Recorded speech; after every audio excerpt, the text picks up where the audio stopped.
महाराज नल का हंस को दमयंती के पास भेजना।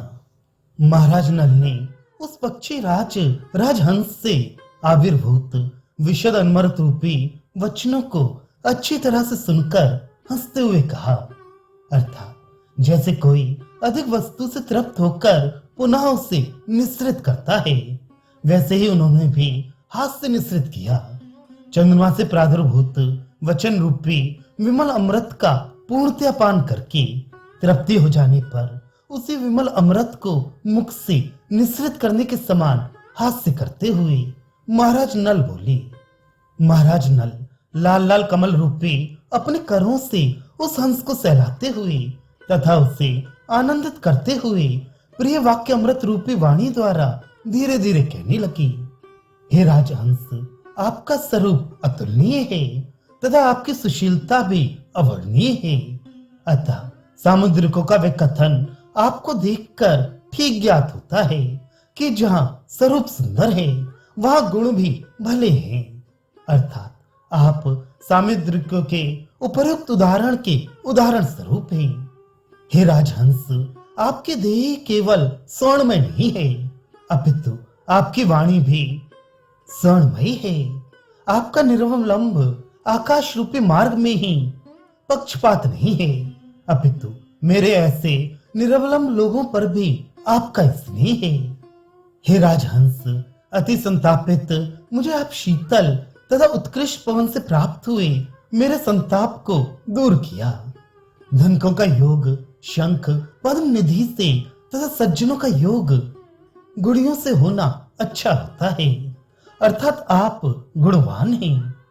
हे राजहंस, तीनों जगत के मोहने में महाऔषधि के समान उस राजकन्या दमयंती के विषय में मेरे कानों में सैकड़ों बार बातें आई, परंतु आपके इस कथन से तो ऐसा ज्ञात होता है जैसे मैंने उसे साक्षात अपने नेत्रों से देखा है।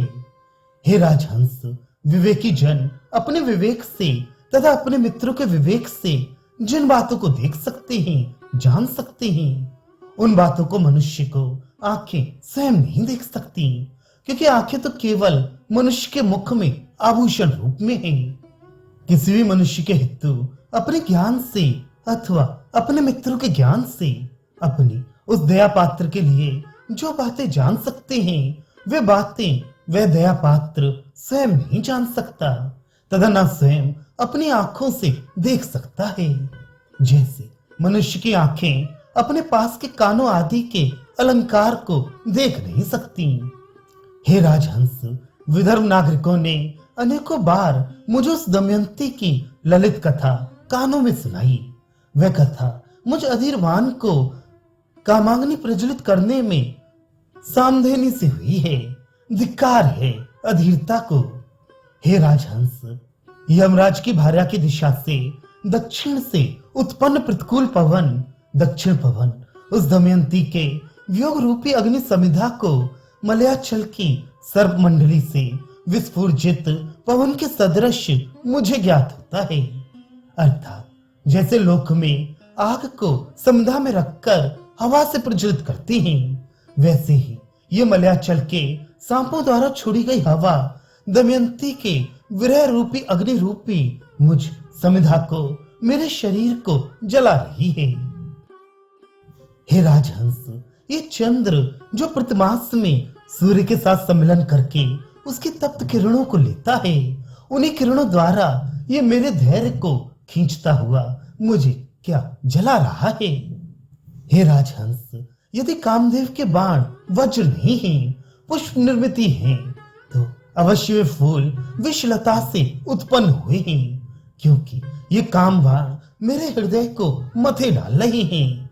अर्थात यदि काम बाण वज्र के होते तो मुझे तुरंत मार डालते, परंतु इनमें तुरंत मारने की शक्ति नहीं है, किंतु ये मुझे दहे डालते हैं, परंतु फूलों में दहने की शक्ति नहीं है।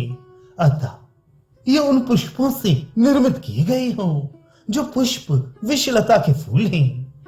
हे राजहंस, इस अथाह कामबाण युक्त मनोव्यथा रूपी समुद्र में डूबते हुए मुझे आप भाग्य से आकस्मिक नाव के समान सहायक प्राप्त हो गई हैं।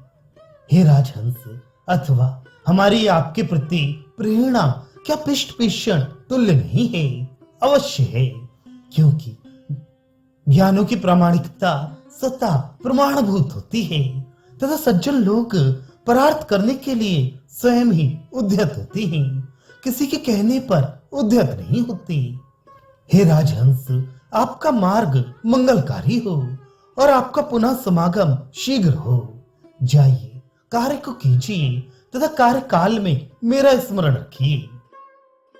दमयंती के मिलने की उपाय प्राप्ति पर धैर्यवान तथा सत्य भाषण में बृहस्पति के समान वे महाराज नल उपर्युक्त रीत से उस राजहंस को विदा करके उसके द्वारा कानों में कही हुई दमयंती की चर्चा पर विस्मित होते हुए वन में व्यारस्त भवन में प्रविष्ट हुए।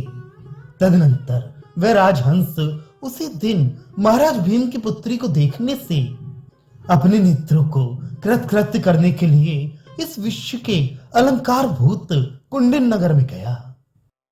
कुंडिन की यात्रा में जाते हुए उस राजहंस ने पहले पहल पथकों के अभीष्ट सिद्धि की सूचना देने वाले दृष्टि प्रिय जलपूर्ण कलशों को देखा। तदनंतर वे राजहंस अपने गंतव्य मार्ग को देखने की इच्छा से क्षण मात्र में अद्भुत रसयुक्त मंद गति से आकाश में चला गया और वहां जाकर उसने महाराज नल के विहारोद्यान के आम्र वृक्ष को आम्रयुक्त देखा। यात्रा जाते समय आम देखना शुभ माना जाता है। इसके पश्चात उस राजहंस ने मलयाचल पर्वत को देखा, जो मलयाचल पर्वत आकाश से हाथी के बच्चे के सदृश आने वाले मेघों से व्याप्त था तथा लकड़बग्घा और सर्पों से प्रच्छन्न बड़े एवं छोटे वृक्षों से आच्छन्न था। उपर्युक्त शुभ शकुनों को देखने के पश्चात वे राजहंस अपने पंखों के मूल भागों को पक्ष मूलों को कभी कपाता हुआ, कभी ऊर्ध्वगमन से दुर्लक्षित होता हुआ, कभी अपने पंखों को विस्तृत करके निश्चल गति से जाता हुआ लोगों को, देखने वालों को आश्चर्यान्वित कराता हुआ कुंडन नगर की ओर उड़ चला। वह हंस तेजी से उड़कर आकाश में कुंडन नगर की ओर जाते हुए ऐसा दिखाई पड़ा जैसे किसी ने कसौटी पर सोने की एक रेखा सोने को जांचने के लिए खींच दी हो।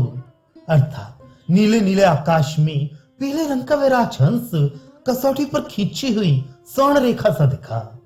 झंकारी शब्द के साथ पक्षियों के मार्ग से आकाश में अत्यंत ऊंचे जाते हुए उस राजहंस को उससे नीचे उड़ने वाले पक्षियों ने यह शंका करते हुए ऊपर की ओर देखा कि कहीं पक्षियों को मारने वाला बाज पक्षी तो ऊपर नहीं जा रहा है। वेग से जाते हुए उस राजहंस की छाया को देखकर लोगों ने आकाश में तथा इधर उधर सब दिशाओं में दृष्टि फेंकी, किंतु वह राजहंस इतनी तेजी से जा रहा था कि लोगों की दृष्टि उस पर न पड़ी। अति तेजी से उड़कर जाते हुए उस राजहंस ने न तो ऊंचे तथा सुंदर वृक्षों के ऊपर बैठकर वन में विश्रांति ली और न अपने बंधु बांधवों की वाणियों को सुनकर उनकी वाणियों का अनुमोदन किया। अर्थात मित्र कार्य में संलग्न वह कहीं ना रुका।